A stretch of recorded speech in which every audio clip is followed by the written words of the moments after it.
Всех приветствую! Вы на канале Realistic PS. Судя по просмотрам и в целом вашему отклику под предыдущим роликом с дайджестом небольших новостей по eFootball, он в принципе вам зашел. Поэтому не вижу причины, по которой бы мы не могли продолжить эту небольшую рубрику, поскольку новости все еще имеются. Сегодня вкратце обсудим новости касаемо будущего сезона в eFootball 2024, которые касаются чемпионата Европы. Также обсудим мобильное приложение для eFootball 2025 и возможную потерю Ромы также в 25-й части eFootball. Ну а перед началом не забывайте поддерживать это видео своими лайками, подписывайтесь на канал с колокольчиком, если находитесь здесь впервые, а в комментариях делитесь своим мнением. Если вам необходимо срочно пополнить свой баланс в Steam или же прикупить новую игру на свой аккаунт, но вы не знаете, где это можно сделать, у меня есть для вас решение. KupiCode — это не просто сервис, а целая игровая экосистема, которая делает упор на честность и развитие комьюнити, а также организовывает турниры и предлагает систему лояльности. У них самая низкая комиссия на рынке, и помимо пополнения, также на их сайте вы можете найти игры, которые недоступны для нас в Steam. Раздел «Недоступные в РФ». Здесь собраны все игры, которые пользователи не могут найти в магазине Steam, но благодаря KupiCode их можно приобрести на свой российский аккаунт, и не нужно в лишний раз париться с созданием новых профилей и прочими трудностями. Пополнение аккаунта Steam на их сайте происходит в несколько действий, просто, дешево и безопасно. Все, что вам необходимо сделать, так это ввести логин, указать мой промокод и нажать «Оплатить». KupiCode не запрашивает данные от аккаунта, только логин, а поэтому все безопасно. А если вы используете именно мой промокод, комиссия на пополнение снижается на 2% и дает скидку в 10% на покупку игр гифтом. Также через KupiCode можно пополнять казахстанские аккаунты Steam в тенге, а также аккаунты в долларах. Для зарегистрированных пользователей действует постоянный кэшбэк на пополнение и покупку. Ссылка в описании.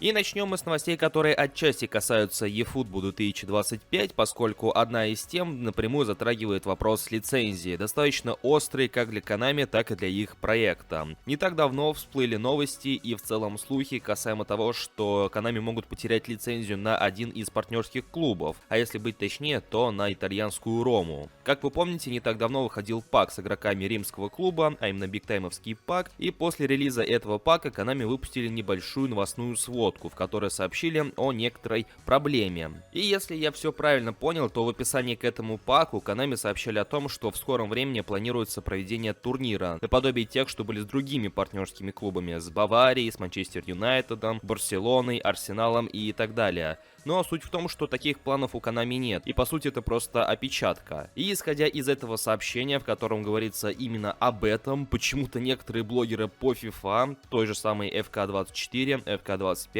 успели сделать вывод о том, что в eFootball 2025 Ромы уже не будет. Вроде как были разговоры о том, что именно к следующему футбольному сезону сотрудничество Konami и Ромы в целом подходит к своему завершению, исходя из длительности контракта. Но опять же, пока ничего доподлинно неизвестно, то есть нет гарантированной новости о том, что Konami точно теряет Рому. Вполне возможно пролонгация сотрудничества, поэтому все разговоры о том, что Рома буквально-таки прям появится в FK25, то, что она пропадет из eFootball 2025, это пока что все преждевременные разговоры. Рома пока что на сегодняшний день остается в eFootball.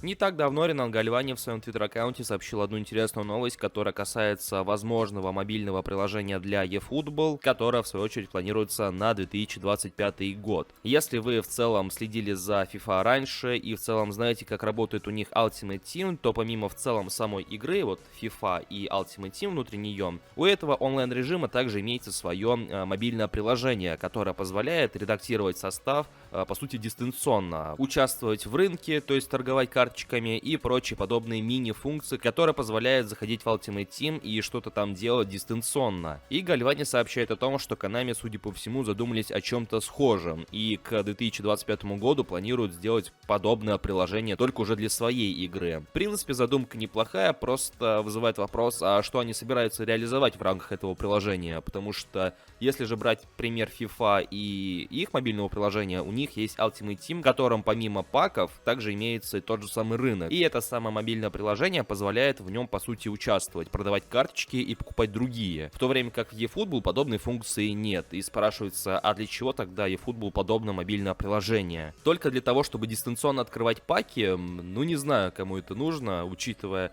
что если что-то подобное и реализовывать, то наверняка всех тех анимаций, кат-сцен с выпадом карточек, скорее всего, в мобильном приложении не будет. Опять же, вопрос, а зачем тогда это все? Но факт остается фактом, такая новость проскочила, и, опять же, возможно, если это приложение действительно разрабатывается, то мы увидим его не раньше, чем в 2025 году.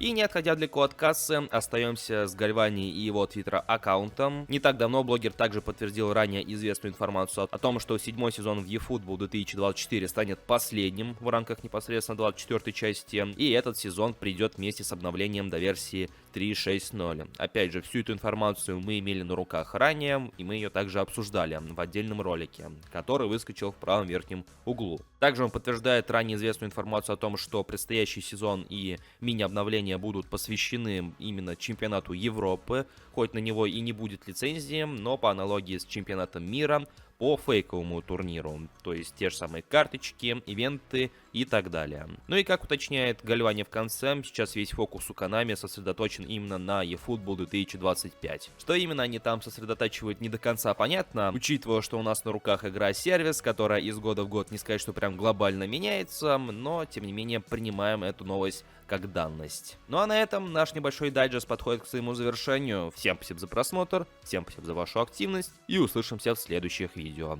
Всем пока!